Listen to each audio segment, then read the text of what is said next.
I have been studying the internet for quite some time now, ever since the BIS has released this. And what is really cool about this is that you can really kind of look at this image and tie it back to everything that we have been learning about regarding distributed ledger technology, DLT, and blockchain-based adoption, as well as how this entire vision of the internet, or in my opinion, the internet of value will really kind of be realized in. As we move forward, it is important to keep in mind what the unified ledger actually is. While everyone is looking at this, they are all thinking, oh, that's it. There is no use for the XRP ledger. Header serves no use. Every single one of these distributed ledger technologies, DLT, in this area is completely pointless. The unified ledger is not a single ledger that connects all ledgers. Rather, it is a single ledger that connects all ledgers. This means that the XRP ledger, Hedera, and all other ledgers will be integrated within one common ledger. With Overledger, this is also an example of the utilization of something similar to Quant. On the other hand, this is by use of the Unified Interledger Protocol, which allows for the tokenization of a variety of assets, including equities, real estate, deposits, and money from the central bank. And this is how we truly kind of realize that not only is the internet of value being generated through this place, but it is also the entire digital economy that is being formed through this space to begin with. The thing that really kind of just drives me crazy about this is if we go back just a couple of years ago, and this is for people who have been around this space for a lengthy period of time, even if we go back to the year 2020 or 2021, we would see the Bank for International Settlements, BIs, which is the central bank of central banks, posting something similar to this and providing us with a breakdown of this new Internet of Things. I am not even going to attempt to refer to it as the Internet of Value. We are going to refer to it as this new financial system, since that is also the name that they came up with for this. This is what they referred to as the financial system. Regarding the future, do you have any idea how insane this place would be if we time traveled back to that period of time and saw the BIs post something similar to this example? It's kind of strange that we've reached a point where we're no longer affected by announcements of this nature. On the other hand, if we could go back in just a few years, we would find that announcements and documents of this nature were quite uncommon. Moreover, this demonstrates to us how near we are finally getting to the grand finale, which is also known as the rollout of this modern system. I want to address a couple things that I saw on X. And this actually goes back to what Anderson has been pushing out on the Buyers Innovation Hub initiatives. This is the reason why I bring this back up, and the reason why I talk about this is because I want to address these things. After reviewing the projects that are being carried out by the Buyers Innovation Hub, we have determined that there will be no new projects that are centered on interoperability. However, there are 8 initiatives that are currently underway, and 2 of those projects, Enbridge and Nexus, are centered on interoperability. While Enbridge has developed their very own shared ledger, Nexus is concentrating on linking real-time payment systems utilized within the United States. When it comes to interoperability, I have stated in the past that if there is one location where Ripple might be involved, it would be in Project Nexus and Project Icebreaker. I believe this to be true. For those who are curious, Enbridge is a permission shared ledger that is compatible with external virtual machines, EVMs, and was developed by the BIs for use by central banks and banks. It does not utilize the XRP ledger in any way. A portion of it is not presented in a straightforward manner in the report. In other words, Ripple ought to be a part of the BI's cross-border payments and probability and extension task force for a reason that is connected to Image, providing them with the ability to connect to domestic real-time payment systems. The second tweet that we have here is actually the announcement that the BI's Innovation Hub has made regarding its first 6 projects for the work program for the year 2024. Safety and security, environmentally responsible finance, and the future generation of financial infrastructures are included. The Innovation Hub has successfully finished 12 projects in the year 2023, while 8 more are now under progress.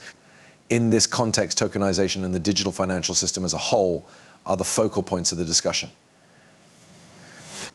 On the other hand, we also have Fuse, which is a compilation of all of the initiatives that are going to continue to evolve during the course of this year, and they provide us with a breakdown of each and every one of them. We are also working on the projects for the year 2023. However, we also have real-time payment systems such as Ripple and Domestica situated in this region. In reality, this is a link to the post that Anderson has written. Regarding those links, I do not believe that it is necessary for you to even go to the trouble of seeing it, because we are already aware of those relationships. You could also refer to both of these programs as correspondent bank killers. However, we also have them over here. I have no doubt that Diamond, also known as Jamie Dimon from JP Morgan, is not content, but unfortunately this is the way things are in the world. And here we have the Enbridge project, which has the potential to drastically cut down on the number of steps by enabling direct bilateral connectivity between the local banks of the pays and the local banks of the pays and the local banks of the payers, with compatibility with the domestic payment systems of the participants. A platform that was established for the Enbridge project has the potential to facilitate such international payments. When it comes to the fact that Ripple is already working with the BIs, I do agree with Anderson in this particular situation. They are cooperating with the BIs, but why is that the case? That being said, we do get a hint at what they are actually kind of doing, which is rather interesting. Ripple and the BIs are working together to investigate CBDC technology, which is now taking place below.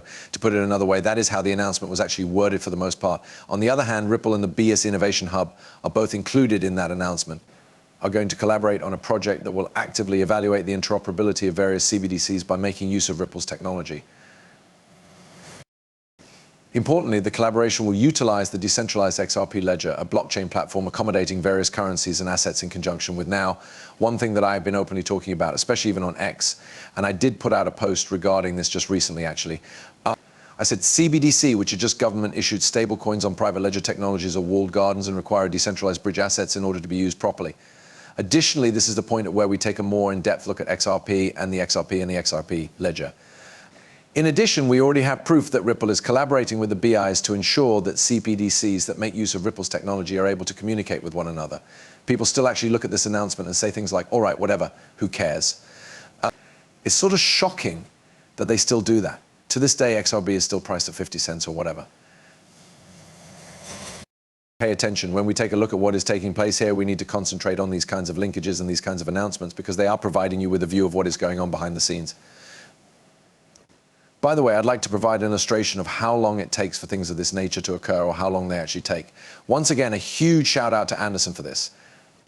Because of this, you shouldn't automatically consider things that take a long time to be things that are unsuccessful. A gathering of 12 central banks was convened by Ripple in New York City in November of 2017, and the International Monetary Fund was present at the event. A demonstration of Ripple solutions integrating the following financial institutions, payment systems, and networks was presented by Ripple during the meeting. It was decided that Mojo Loop would be one of the networks. One example of this would be the utilization of the intelligent protocol for interoperability in order to connect various mobile money providers. In May of 2020, Mojo Loop was established as a charitable organization. As of late, it seems that Mojo Loop is gaining quite a bit of momentum, as seen by the fact that active proof of concepts and implementations are taking place in 5 different countries, and that much more is being done to hire more people, etc. Because intelligent protocol is being used all across the world, Ripple will gain from this. Clearly, things require some amount of time. When engaging with traditional financial institutions, businesses, and governments, it is especially important to remember that things do not happen overnight. In addition, all of those notifications are presented here for your perusal. This dates back to the year 2017.